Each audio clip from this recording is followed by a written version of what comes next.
Good morning, everybody. It's day 3 of our 30 Days to Better Writing Challenge. I hope you're writing every day and getting those words down. Now, I had a funny experience this morning, and I was going to talk more about habits today, but I discovered that wonderful word resistance. Now, we're only in day 3, so everyone knows it takes 60 days or something like that to form a habit. It was 5:30 this morning, and I thought, okay, I'm going to go down and do my writing. So one of the things I've learnt over the years is routine with that kind of stuff really helps. So I'd been prepared since last night. I had my gear out. I got up, I trotted into the kitchen to make my cup of Milo to take down with me, which is what I do every day when I head into the study. And on the door, I've got Creative Live or something on there as a reminder that when I cross the threshold into my study, that I'm going to be working. But all the way down, there was this voice in my head. And this is where those voices get out of control, and this is why we build our framework for narrative writing, is to put those voices aside and put them in their boxes. Because this voice was saying to me, oh, maybe I should take the dogs for a walk first, or maybe I could just do a couple of emails that I need to send off, or gee, I've started English for homeschoolers on Monday, I better do the program for that. Oh, I've got some courses to do. All the way down the stairs and all the way into the study, the voices in my head were coming up with all sorts of reasons for me not to write. And I didn't go as far as wanting to clean the bathroom with a toothbrush, because I never have that urge, and I didn't want to cook. I didn't want to do anything like that. But I had an awful lot of reasons inside this study not to do the task that I'd set for myself. So I walked over to my study. Walked over to my study desk. I opened up my computer. Those voices were there the whole time, and I acknowledged them. I said, yeah, you're probably right. Those things are really, really important, and I should be doing them. But guess what, voices? I'm not. I'm actually going to write.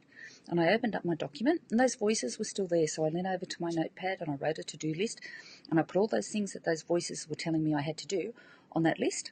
Gone out of my head for the moment, and I started to write. And this morning I got 2,500 words done. Now that was in about an hour and a half, 2 hours.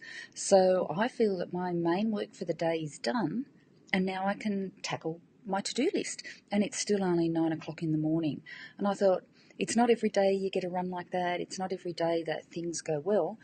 But most days, that little voice of resistance will come along to haunt you.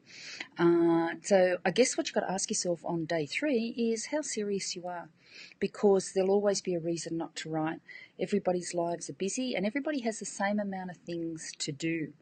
And most of them take 20 of the 24 hours. There's never enough time in the day.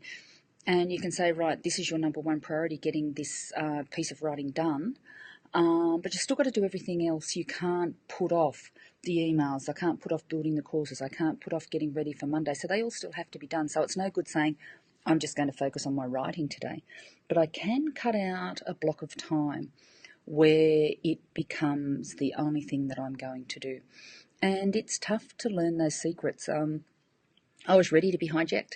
I know over the years how I work, and I know that I'm easily distracted, and I'm the world's best procrastinator, and we'll talk more about procrastination as we go in. But in these early days, your subconscious is starting to think about your book or your article or your non-fiction book, whatever it is that you're doing. So my 30 days is about, I'm working on what I'm doing here, 30 days to better writing. I've decided over the 30 days, by the end of it, I'll have 30 prompts and I'll have a book. So already my subconscious has jumped ahead, and it's come up with a quote for the front of every chapter. With every chapter, I'll add these little 5-minute videos, and then I'll have the blog posts. So everyone will get really good value because there'll be links all over the place, and it'll look really great. But what my brain is doing is it's sidetracking me from actually writing it. So I'm a great ideas person. I've always got lots of great ideas. Very rarely finish anything. Okay, and if there's one piece of advice the great writers give you, is you can't do anything with a piece of work unless it's finished. So we have to keep struggling with our voices. We keep having to remind ourselves that, okay, all I have to do today is do that piece of writing, remember?